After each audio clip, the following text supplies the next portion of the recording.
a rich widowed gentleman and his beautiful daughter Cinderella. Cinderella's father was a kind and loving. He married for a second time so that his daughter had a mother to care for.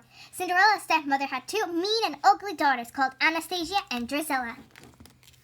When Cinderella's father died, her stepmother stopped pretending to like her. She was jealous of Cinderella's charm and beauty, so she forced the young girl to become a servant in her own home. Cinderella was given a tiny home in the attic. Her only friends were the birds and the mice. They listened as she sang about her dreams of life filled with love and happiness.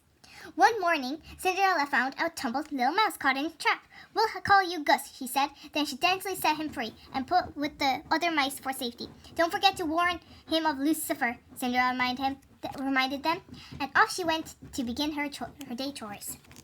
Lucifer was the stepmother's cat. He was sly and lazy, and all the animals hated him, especially Bruno the dog. After Cinderella had given Lucifer his milk, she walked out into the yard. "Breakfast time," she called.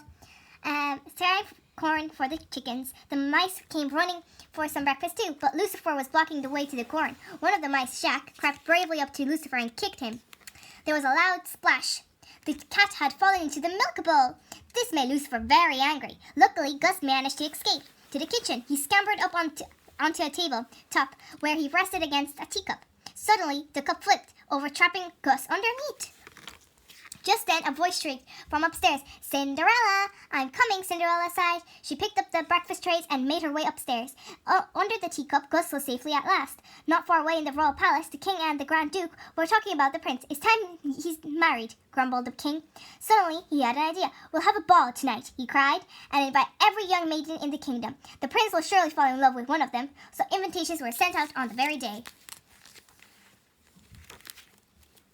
When the royal messenger delivered the invitations to Cinderella's house, Cinderella went to find her stepmother. She was upstairs in the music room listening to Anastasia and Drizella singing. There's going to be a ball at the palace," exclaimed the stepmother as she read the invitation. "Every young maiden is to attend." "Why, that means I can go too," said Cinderella hopefully. Anastasia and Drizella shrieked with laughter at the idea, but Cinderella was determined. "Well, why not?" she asked. Her stepmother thought for a moment, then a sly crossed her face. "I see no reason why you can't go. If you get all your work done." "I'm sure I can," cried Cinderella, rushing upstairs to find something to wear. She opened her wardrobe and took out one of her mother's old gowns. It's a little old-fashioned, but I'll fix it," she said. "Cinderella," shrieked her stepmother. "I'm coming," Cinderella sighed. The mice knew that poor Cinderella would never have time to finish the dress, so they decided to work on themselves. They sang merrily as they cut and sewed the material. At last, the pretty dress was finished. It was trimmed with an old sash and beads, which Anastasia and Drizella had thrown away. Later that evening, Cinderella sadly returned to her attic room. She had been so busy that she didn't have time to get ready. Out of the window, she watched as the carriage arrived to take her stepmother and her stepsister to the ball. As Cinderella turned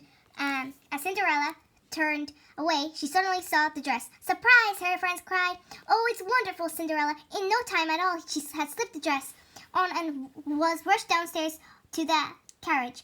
But when Anastasia and Drizella saw their sister looking so beautiful, they were filled with jealousy. "Why, you little thief!" Drizella screamed, spying her old beads around Cinderella's nest.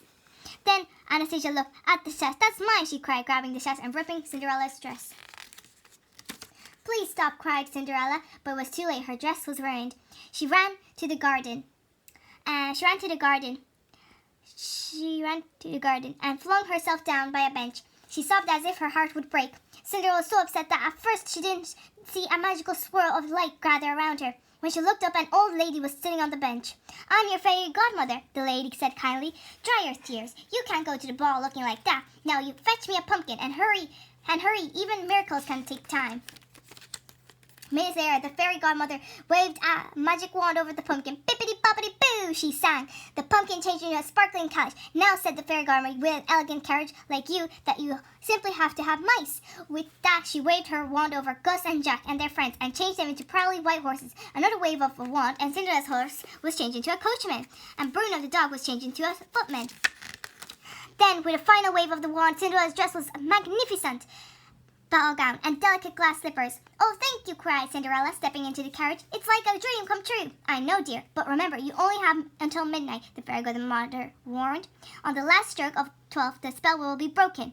At the palace, Cinderella entered the glittering ballroom excitedly. Glancing up, the prince saw her and thought she was the most beautiful girl he had ever seen. He took Cinderella's hand and led her to the dance floor. The prince knew that he had finally fell in love. Dancing in the prince's arms, Cinderella felt as though she was floating in the air. Suddenly she heard the clock time.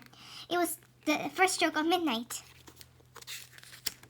"I must go," Cinderella gasped as she fled through the ballroom and down the palace steps. "Wait, you can't go," cried the prince, but Cinderella didn't stop, even when she lost one of her glass slippers on the steps. She leaped the carriage, which raced away.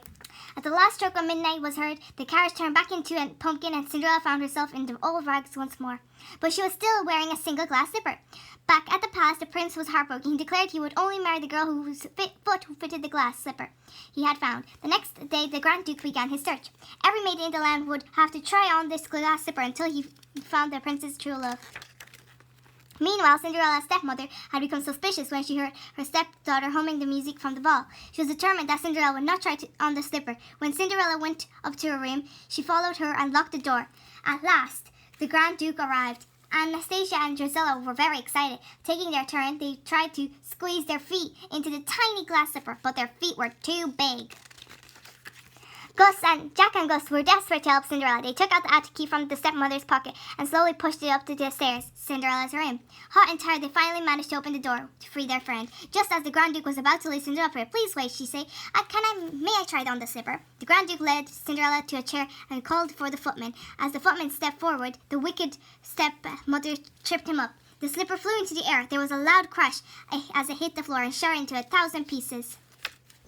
"Oh no," gasped the Duke. "Perhaps this would help," said Cinderella, reaching into her pocket and bringing out the other glass slipper. Her stepsister shrieked as the delighted Duke fitted the slipper onto Cinderella's foot. Soon afterwards, Cinderella and the prince were married. Her friends, the mice, looked on and smiled. They knew Cinderella's dreams had finally come true.